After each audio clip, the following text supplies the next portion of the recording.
armed with knives, armed with chemical, biological, nuclear weapons. Fanatic terrorist, September 11th. September 11th, killers, September 11th, terrorists. Terrorists of Al-Qaeda, terrorists, nuclear weapons, terrorists. 9/11, terror, terrorist, evil. September 11th, September 11th. The terrorists, war and danger. September 11th, terrorism, global terrorism, terrorism, terrorists. Terrorists, terrorists, terrorists, terrorists, the terror. Terrorists, terrorists, terrorism. September 11th, global terrorism, terrorists. Terrorism. September 11th, world terrorism, terrorism. September 11th, global terrorism. September the 11th, terror. Weapons of mass destruction. September the 11th, terrorists. The evil terrorists, no.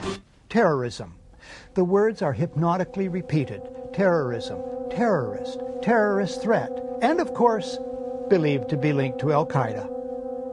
But it's the so-called war on terrorism that's in our faces practically 24/7 as the inescapable focus of our existence. One day, our grandchildren will look back on this time and ask, how was the war on terror won? The entire U.S. ruling class, ruling elite, comes to see terrorism as the preferred means, indeed the only means, to provide social cohesion, to provide an enemy image for the society to keep it together. According to neocon theory from Carl Schmitt, you have to have an enemy image in order to have a society. It's a very dangerous thing because now it means that the entire social order, the political parties, intellectual life, politics in general, all based on a monstrous myth.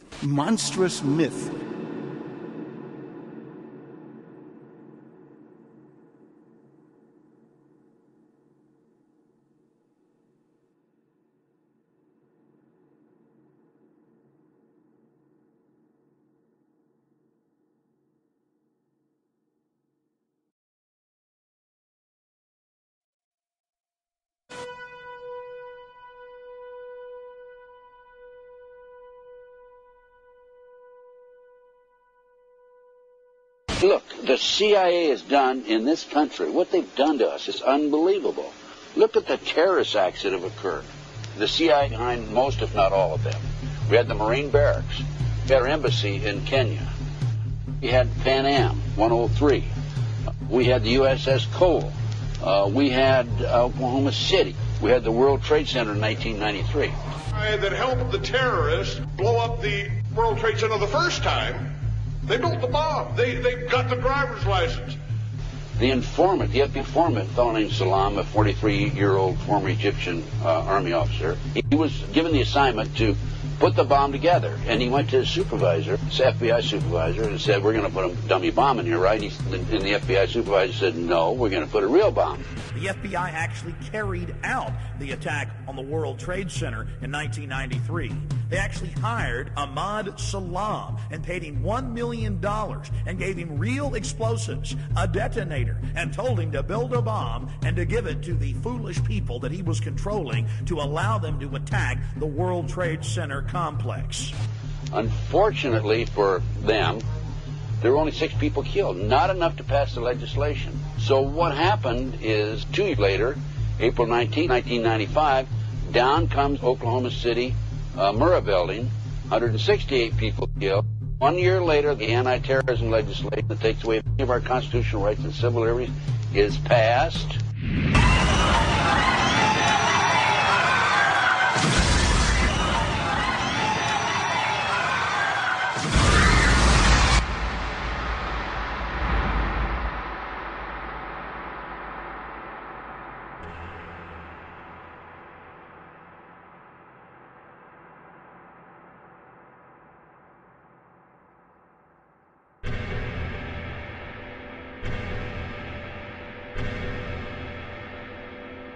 Because at 9:30 this morning, we were actually running an exercise for over a company of 1,000 people in London, based on simultaneous bombs going off precisely at the railway stations that happened this morning.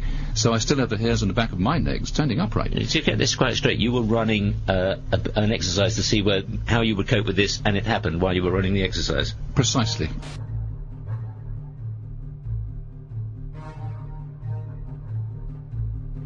Supposed to believe is some kind of coincidence, there was also an anti-terrorist drill going on 7/7. And again, just like 9/11, they were talking about attacks on the same targets, the same kind of tube stations, and exactly the same time. as the actual attack happened, providing some kind of cover for what must be operations orchestrated in some way by the state.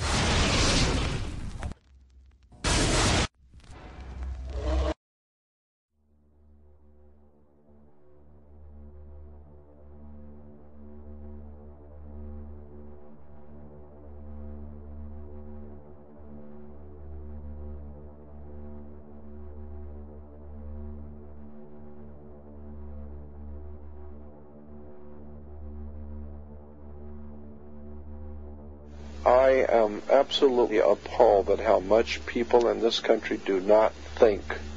We are given to understand that an Arabic guy out there up in the mountains financed the most elaborate attack on this country. Do you think some people in a cave, were able to have NORAD stand down? Do you think that people in a cave were able to have all of this happen? And when I think about how many Americans were killed in New York City, and believing as I do that this thing was a setup job, this is a textbook operation that Nazis used, and they've used it over and over again. America has been suckered in one more time. I don't have to tell you things are bad. Everybody knows things are bad. The dollar buys a nickel's worth. Banks are going bust. Shopkeepers keep a gun under the counter. Punks are running wild in the street, and there's nobody anywhere who seems to know what to do, and there's no end to it. We know the air is unfit to breathe, and our food is unfit to eat. We sit watching our TVs while some local newscaster tells us that today we had 15 homicides and 63 violent crimes, as if that's the way it's supposed to be. We know things are bad, worse than bad. They're crazy. It's like everything everywhere is going crazy, so we don't go out anymore. We sit in the house, and slowly the world we're living in is getting smaller, and all we say is, please, at least leave us alone in our living rooms. Let me have my toaster and my TV and my steel-belted radios, and I won't say anything. Just leave us alone. Well, I'm not going to leave you alone. I want you to get mad. I don't want you to protest. I don't want you to riot. I don't want you to write to your congressman because I wouldn't know what to tell you to write. I don't know what to do about the depression and the inflation and the Russians and the crime in the street. All I know is that first, you've got to get mad. You've got to say, I'm a human being. God damn it. My life has value.